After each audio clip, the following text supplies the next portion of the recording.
Hello everyone. Let's start our today's session. In our today's session, I have brought the unit third, that is classification of elements and periodicity in properties.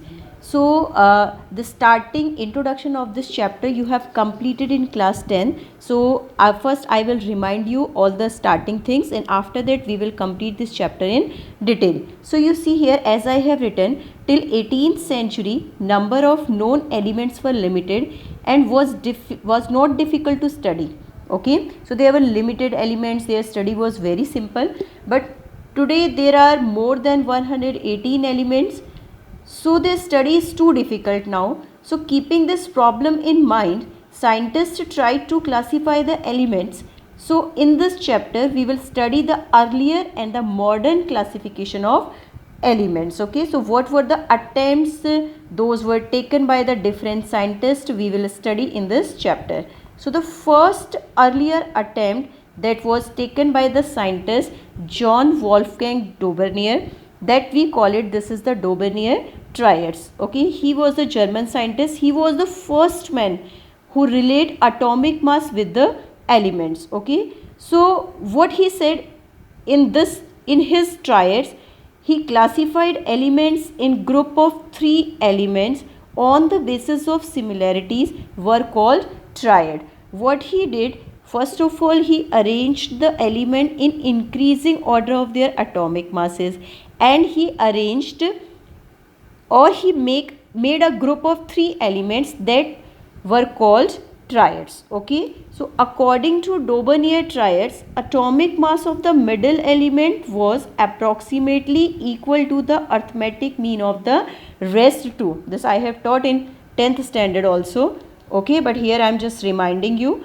So we will study here the 3 different triads that was given by the Daubernier. First, from the alkali metal, that is lithium, sodium and potassium. Okay, so as we see there, the atomic mass of lithium is 7 and atomic mass of potassium is 39, and you know the way how to find out the atomic mass. If the atomic number is even in the number, so just double is its atomic mass, or if the number is the odd one, then double plus 1 we have to do to find out the atomic mass. Okay, so here if you will find out the arithmetic mean of lithium and potassium, 39 plus 1 divided by 2, we will get there 46 divided by 2, and the number 23 comes, and 23, it is the atomic mass of sodium. Okay, so this was the first triad that was developed from the all alkali metals. Okay, let's see the next one.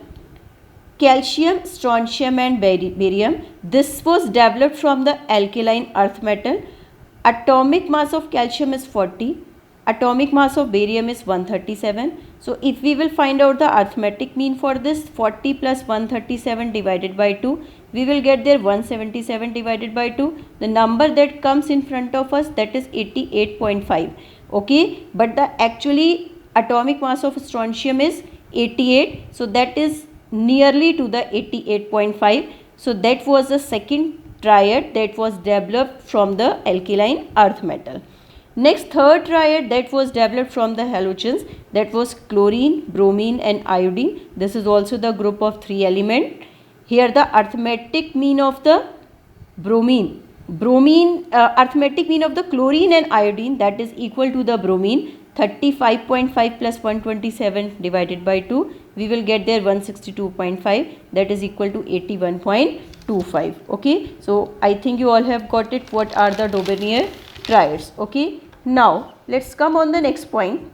Here I want to tell you what were the limitations of Daubernier triads, why this rule got failed. He could not able to prepare triads of all the known elements in the periodic table. Actually there are a lot of elements in the periodic table, but he was able to arrange, or he was able to make triads of few different elements, but not for all elements. Okay, but achievements of Daubernier triads were that he tried to put the relationship between the properties of element and their atomic mass. He was the first one scientist who creates a relationship between properties of element with their atomic masses. Okay, so that was the big achievement of Daubernier triads. Now the next we have to discuss about the Newland's law of octave. So that was given by the British chemist, that was John Newlands. Okay, so according to Newland's law of octaves, when elements are arranged in the order of increasing atomic weights, the properties of the eighth elements are the repetition of the properties of the first one element. So that you have to understand, as we write all the elements according to their increasing atomic mass. Here I am reminding you, we are not talking about the atomic number recently here, but we are talking about here all the elements in order of their increasing atomic masses. Okay, so lithium, beryllium, boron, carbon, nitrogen, oxygen and fluorine. If we will see their atomic masses, lithium is 7, beryllium 9, boron 11, carbon 12, nitrogen 14, oxygen 16 and fluorine 19. Okay, then after fluorine what comes?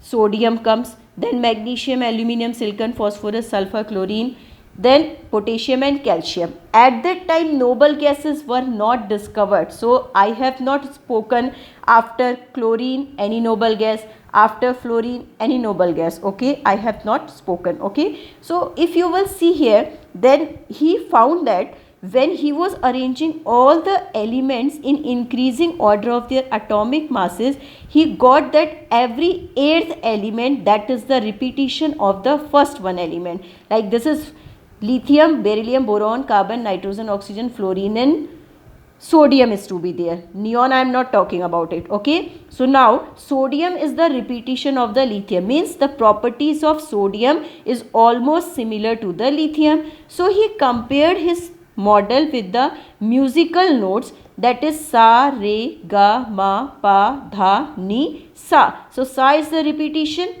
Once again, because it is the eighth element, so he gave the name of his law, that is Newland's law of octave. Okay, that was a big achievement about the Newland, but after that his law was got fail also. So why this law got fail? This I am telling. He was able to classify the elements of low atomic masses up to calcium only.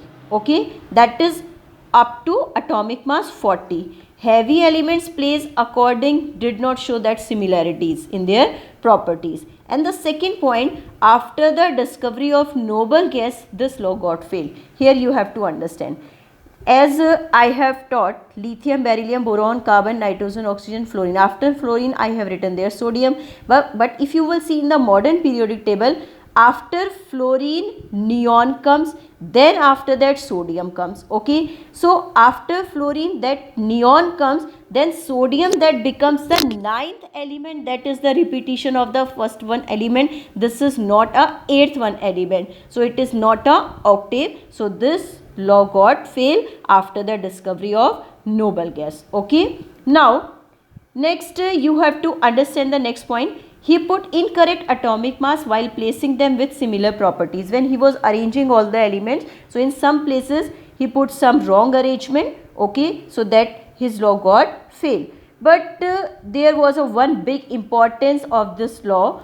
He classified up to at least 20 elements in his pattern, that was Newland law of octave, successfully. Okay, so I think you all have got it. Daubeney triads and the Newland law of octaves, and rest of the properties about the old periodic table we will discuss in detail in the next session. That's all for today.